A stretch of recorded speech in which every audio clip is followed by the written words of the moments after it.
Dividend capture strategy is what this video is about, ladies and gentlemen.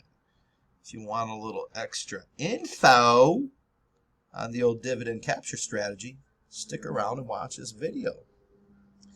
My name is your good buddy Brent from ihavesuccess.com, and I believe if you have an internet connection, a bank account, and you spend money at least once a year, then you have no legitimate reason not to be selling cash secured put options on stocks that you'd be happy to own. In fact, I got some free downloads here for you that might help you out. I got a free playlist here that might help you out. I'm going to do one more for you. The customer service is that great for free. The thing I'm going to do for you is I'm going to link right here. Get ready. 1 minute. Boom! There it is. I put it at the 1 minute mark so you can easily remember it. It is the video to the unfair advantages of selling cash secured put options on stocks you'd be happy to own. But you know what? The customer service does not end over here at I Have Success. All for free. I'm going to give you more. I'm going to give you one more thing. It's going to be right up here at the 1 minute and 30 second mark. And that is going to be a link to this playlist right here. Get ready. There it is. Boom! It just pops up right there. I think there's 6 videos in there. I put it at the 1 minute mark. I put another one at the 1 minute and 30 second mark to give you even more customer service. So you can watch this video and it will be very easy for you to remember where they're at. 1 minute. You know, 1 is before 2. It's after 0. Pretty easy to remember. And then 30 seconds past that. So, free stuff. We got paid stuff.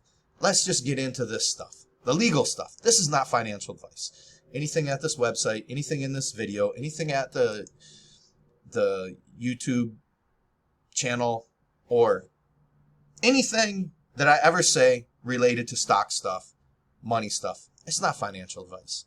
It's education. It's financial education. Now, if you say it's crappy financial education, hey, you might be right. If you say it's great financial education, you might be right there too. Or you could say it's mediocre, somewhere in the middle. Good buddy Brent. Hey, you might be right there too. But one thing you won't be right on, if you say this is financial advice, you'd be wrong on that, because it's not right there. See, right there. It's in print. Anything that's in print, it's automatically true, right? And it's on the internet. So everything that's on the internet is, I don't know what that is.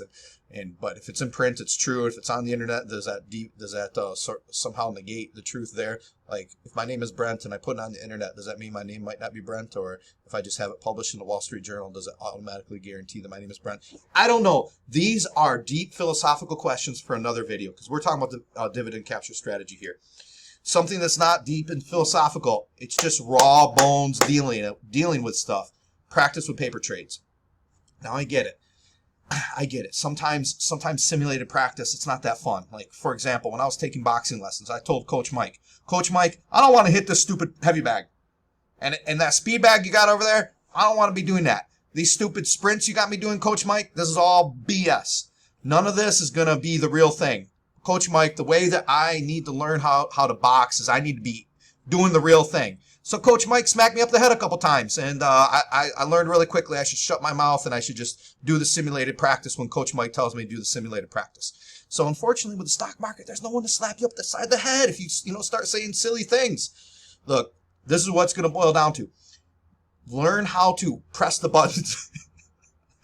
Learn how to send an order in at minimum. Learn how to navigate your brokerage so you at least know how to enter a trade, exit a trade, maybe even adjust a trade. Just learn the basic stuff. That way, when you start using real money, you can deal with your emotions and you can deal with these other things, and you don't have to think about how to throw a basic jab or how to send a basic limit order into the market, right? So, ultimately it's up to you. You don't want to do any practice with paper trading. I don't care. You want to get in the ring with the professional fighters the first time. I don't care. You do whatever you want. Your good buddy Brent, I'm going to practice. So let's get into it. We're talking about the dividend capture strategy. I found out about this strategy at dividend.com. It's about $200 a year. You know, maybe it's $199. Maybe it's a little less. I can't remember if they charge tax. So don't hold me to it. And then with the price of inflation, Republicans, Democrats, and all the other politicians, for whatever side of the aisle they sit on, they all love inflating. So hey, the price might be more once you watch this. I don't know. And unfortunately, I don't have an affiliate link. So you wanna try out dividend.com, try it out. It's an annual thing. You got $200 bucks, do it. You don't like it, don't pay, next year or whatever. But I'll probably continue to do it. $200, it's okay in my budget because I'm a dividend guy. So I learned about this strategy through dividend.com. And it says step 1 here, find stocks from the table below. Whoop, right there, that table. And then step 2, buy the stock 1 day before ex-dividend date. What is ex-dividend date? Boop. Hey, even if you don't know what the definition is, you can just do step 1, step 2, step 3. Bam, you know where it is right here. But ex-dividend date, basically, you got to own the stock before this date in order to qualify for the dividend. Use like Investopedia if you want. If you want a more academic definition. You just want the don't get punched in the face definition. You can take it with that. And then step 3, sell the stock after it recovers. Okay, so I thought, wow, 3 steps. Hey, that's even simple enough for a backwoods hillbilly like myself to figure out. So did I just go with it? No, I went to YouTube and I started watching more videos on the dividend capture strategy. And I would say almost all the videos I watched, close to 100%, they left out this, sell the stock after it recovers. So what they were doing, the majority of videos I saw, all but one, they basically said the dividend capture strategy works like this. You buy a stock 1 day before ex-dividend date, and you sell it the next day. And then some people were talking about why this strategy doesn't work because they're like, well, yeah, I tried it for whatever, a month, and I end up losing money because I kept selling these stocks at a price lower than I bought them for. And that makes sense that you would lose money, that you might lose money if you're selling the stock at a price lower than you bought it because maybe the amount of dividends coming in don't make up for that. So they were leaving out this step. Sell the stock after it recovers. And you notice dividend.com, this list they have here, they've got this selected recovery, this column recovery, and it's even in this nice minty greenish color, if that is what the color connoisseurs would consider that. And you see where it says 0.4 days and then 0.5, and it starts going up. As now we're at 1 point something. Down here we're at 2 days. If we go to the end of the list, we're all the way down here at 18 days. So this recovery column is basically on average how many days after the dividend is sent out, how many days does that particular stock on average take to recover. So if you're just blindly selling, selling the stock the next day, what if it's this stock right here, Fox Corporation, and on average it takes 16 days. So yeah, you're definitely going to lose money. Now, would you have to subscribe to dividend.com in order to successfully do the dividend capture strategy? No, you wouldn't. And there was one video that I watched from researching the dividend capture strategy, that this video was doing it a little bit differently. They were using put options to enter the position, and they were using call options to exit the position. So they're basically doing the wheel strategy in combination with the dividend capture strategy. And that, my friends, is going to be more than a 3-step process. However, are you willing to do more than 3 steps in order to make money? Or are you okay with sticking to 3 steps and losing money? That's on you.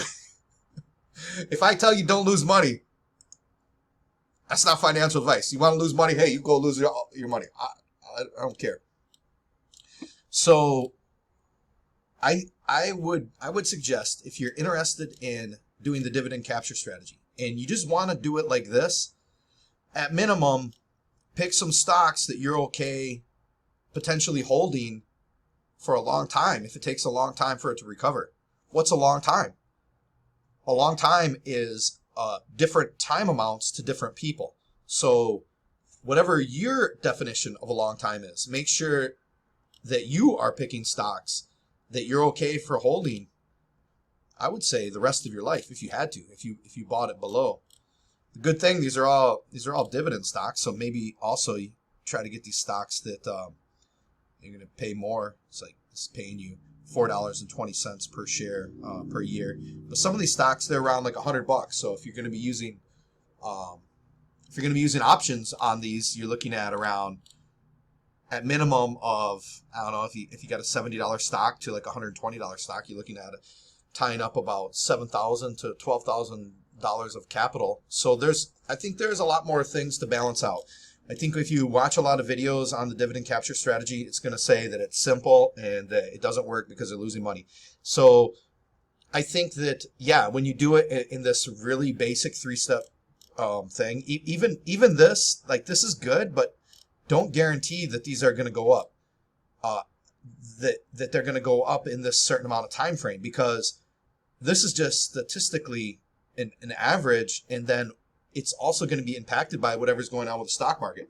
Stock market's been dropping like last week, so it might take some of these stocks longer to recover if the stock market is dropping. So I think using the dividend capture strategy in conjunction with the wheel strategy or something along those lines, where you're kind of learning the personality of the stocks. You're not just looking to collect dividends every day and selling the stock.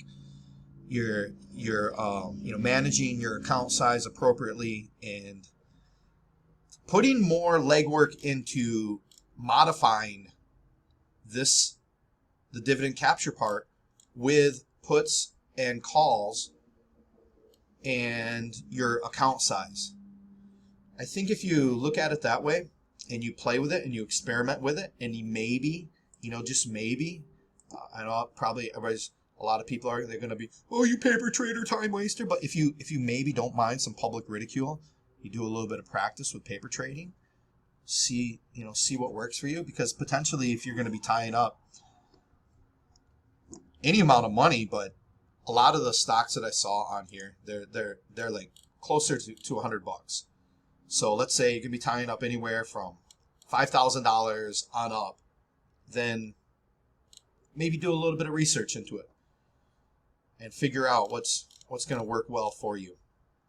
It's just never a good feeling when you're doing this 3-step process and you thought like, oh, it's only going to take less than a day. It's going to take less than a day to recover, and I can sell it for maybe a couple cents more than I bought it for.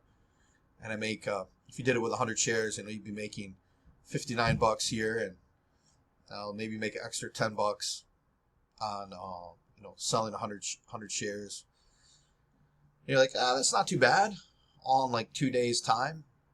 But if this takes longer than 4 days, or excuse me, 0.4 days to recover, like, what are you going to do? How can you plan that ideally it happens like this, but what if it doesn't?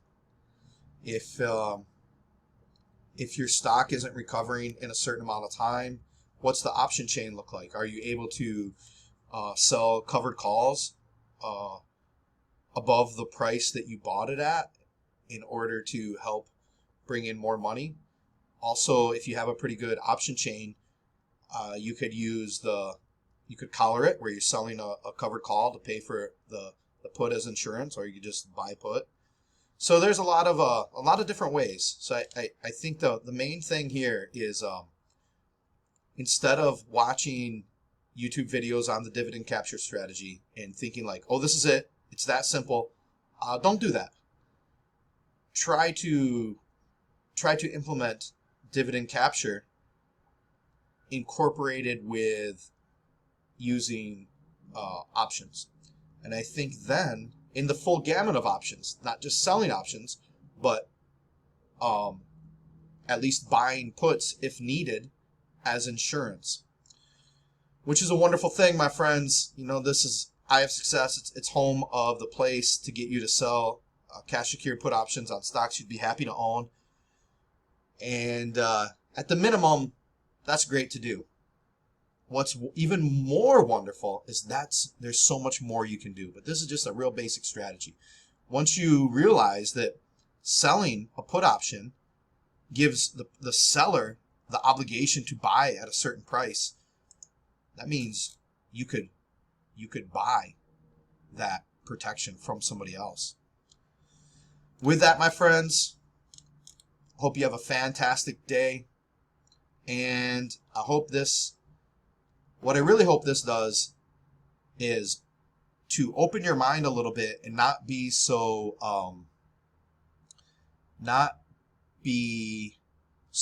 rigid to just rigidly follow trading rules.